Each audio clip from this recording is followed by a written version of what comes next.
Sir ವಿಷಯಕ್ಕೆ ಬರೋಣ.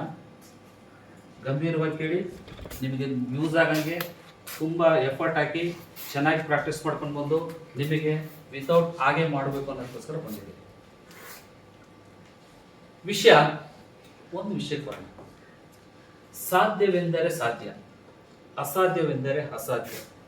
ಅಸಾಧ್ಯವೆಂದರೆ ಅಸಾಧ್ಯವಾದುದರಿಂದ ಪ್ರಯತ್ನವನ್ನೇ ಮಾಡುವುದಿಲ್ಲ. ಸಾಧ್ಯವೆಂದರೆ ಆಗಲೂಬಹುದು, ಆಗದಲೇ ಇರಲೂಬಹುದು. ಹಾಗಾಗಿ ನಾವೆಲ್ಲರೂ ಸಾಧ್ಯವೆಂದೇ ಭಾವಿಸಿ ಕೆಲಸವನ್ನು ಮಾಡಬೇಕು.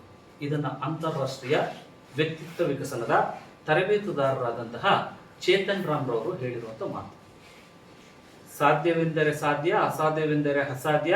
ಅಸಾಧ್ಯವೆಂದು ನಾವು ಭಾವಿಸಿದರೆ ಯಾವುದೇ ಕೆಲಸ ನಾವು ಮಾಡಲಿಕ್ಕಾಗಲ್ಲ.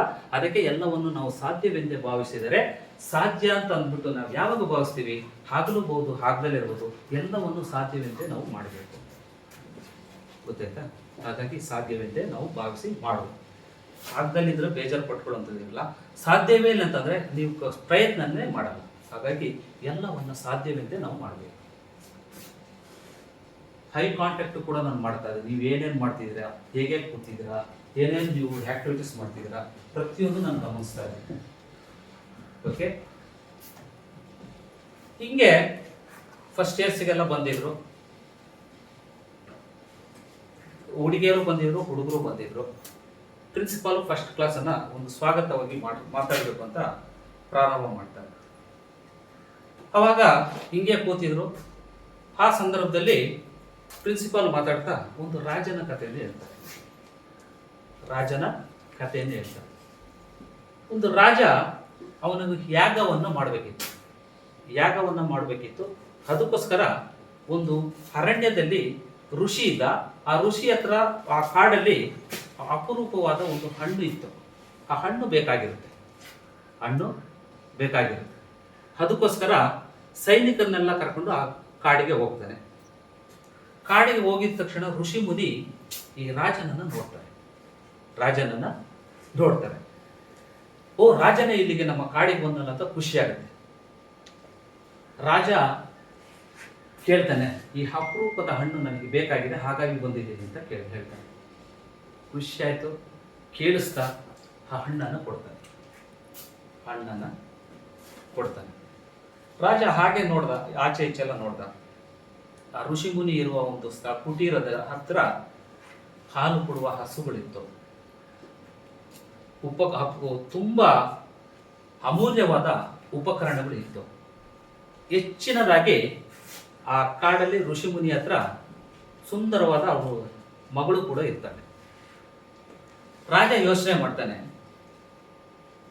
ಈ ಋಷಿಗೆ ಒಬ್ಬನೇ ಇರೋದು, ಇವನಿಗೆ ಈ ಹಾಲು ಕೊಡುವ ಹಸು ಯಾಕೆ ಬೇಕು?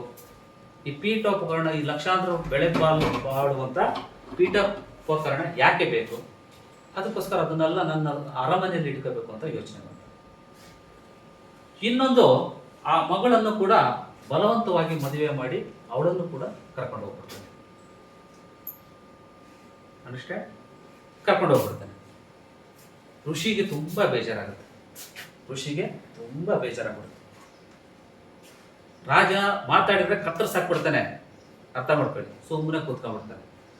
ರಾಜ ಎಲ್ಲ ಹೋದ, ಸಾವರಿಸ್ಕೊಂಡು ಸುಧಾರಿಸ್ಕೊಂಡು ನೋಡ್ತಾನೆ.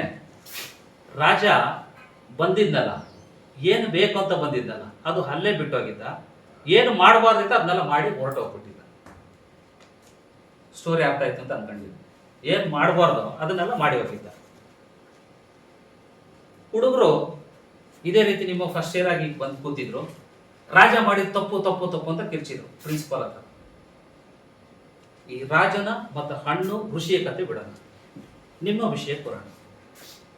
ನೀವು ಈಗ ಫಸ್ಟ್ ಇಯರ್ಗೆ ಬಂದಿರೋದು, ನಾನು ಡಿಗ್ರಿ ಮಾಡಬೇಕು, ಜ್ಞಾನಾರ್ಜನೆ ಮಾಡಬೇಕು, ಏನಾದ್ರು ಒಂದು ಅಚೀವ್ಮೆಂಟ್ ಮಾಡ್ಕೊಂಡು ಹೋಗ್ಬೇಕು ಅಂತ ನೀವು ಬಂದಿರ್ತೀವಿ. ಅರ್ಥ ಆಯ್ತಾ? ಹಾಗಾಗಿ ಇಲ್ಲಿ ನೀವು ಬಂದಿರುವ ಒಂದು ಉದ್ದೇಶವನ್ನ ಮೊದಲು ಅರ್ಥ ಮಾಡಿಕೊಂಡು ನೀವು ಏನಕ್ಕೆ ಬಂದಿದ್ದೀರಿ ಅನ್ನೋದು ಇರಬೇಕು.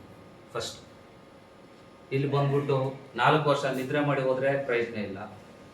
ಏನೋ ಯಾರೋ ಕ್ರಶ್ ಆಯ್ತು ಅಂತ ಅಂದ್ಬಿಟ್ಟು ಅವ್ರ ಹಿಂದ್ಗಡೆ ಬಿದ್ದು ಓದ್ದಲೇ ಬಿಟ್ರು ಅದು ಪ್ರಯೋಜನ ಇಲ್ಲ. ಆಮೇಲೆ ಇವತ್ತು ಜಾಗತಿಕ ಪ್ರಪಂಚ, ಒಂದು ಮೊಬೈಲಲ್ಲಿ ಇಡೀ ಪ್ರಪಂಚವನ್ನು ಕ್ಷಣಾರ್ಧದಲ್ಲಿ ನೋಡುವಂತ ಕಾಲ ಇದು. ಕ್ರಿಕೆಟ್ ಮ್ಯಾಚು ಆಸ್ಟ್ರೇಲಿಯಾದಲ್ಲಿ ನಡೀತಿದ್ರೆ ನಾವು ಇಲ್ಲಿ ಕೂತ್ಕೊಂಡು ನೋಡ್ತೀವಿ. ಏನು? ಟೆಕ್ನಾಲಜಿ. ಹಾಗಾಗಿ ಆ ಟೆಕ್ನಾಲಜಿಯಲ್ಲಿ ಈ ರೀತಿ ಮುಂದುವರೆದಿದ್ವಿ. ಇವತ್ತು SMS ನಾವು ಅವಾಗೆಲ್ಲ ಲೆಟ್ರು ಮನೆಗೆ ಬರ್ತಾ ಇತ್ತು, ಆಮೇಲೆ ಗೊತ್ತಾಗ್ತಿತ್ತು. ವಿತಿನ್ ಸೆಕೆಂಡ್ ಈಗ ಕಣ್ಣು ಮುಚ್ಚಿ ಬಿಡೋದ್ರೊಳಗೆ ಆಸ್ಟ್ರೇಲಿಯಾದಲ್ಲಿ ಮೆಸೇಜ್ ಮಾಡಿರ್ತೀವಿ ಅಲ್ವಾ, ಆ ರೀತಿಯಾಗಿರುತ್ತೆ. ಆಮೇಲೆ ಎರಡನೇದಾಗಿ ಈಗ ಉದ್ದ ಕೂದಲು ಬಿಟ್ಕೊಳ್ಳುವಂಥದ್ದು, ತಿಕ್ಕಿ ಹಾಕೊಳ್ಳುವಂಥದ್ದು, ಪ್ಯಾಂಟ್ ಹರಿದ್ಕೊಳ್ಳುವಂಥದ್ದು, ಈಗೆಲ್ಲ ಫ್ಯಾಷನ್ಗಳು ಇದೆಲ್ಲ ಚೇಂಜ್ ಆಗಿದೆ.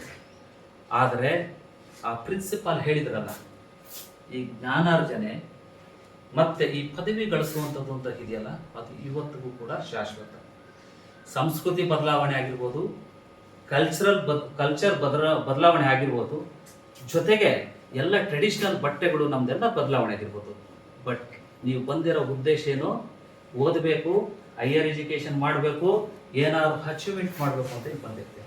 ಹಾಗಾಗಿ ರಾಜನಂಗೆ ನೀವು ಆಗಬಾರ್ದು, ಏನಾದ್ರು ಬದಲಾವಣೆ ಆಗಬೇಕು ಅನ್ನೋದಕ್ಕೆ ಈ ಒಂದು ಕಥೆಯನ್ನು ನಾನು ಹೇಳಿರುವಂಥದ್ದು.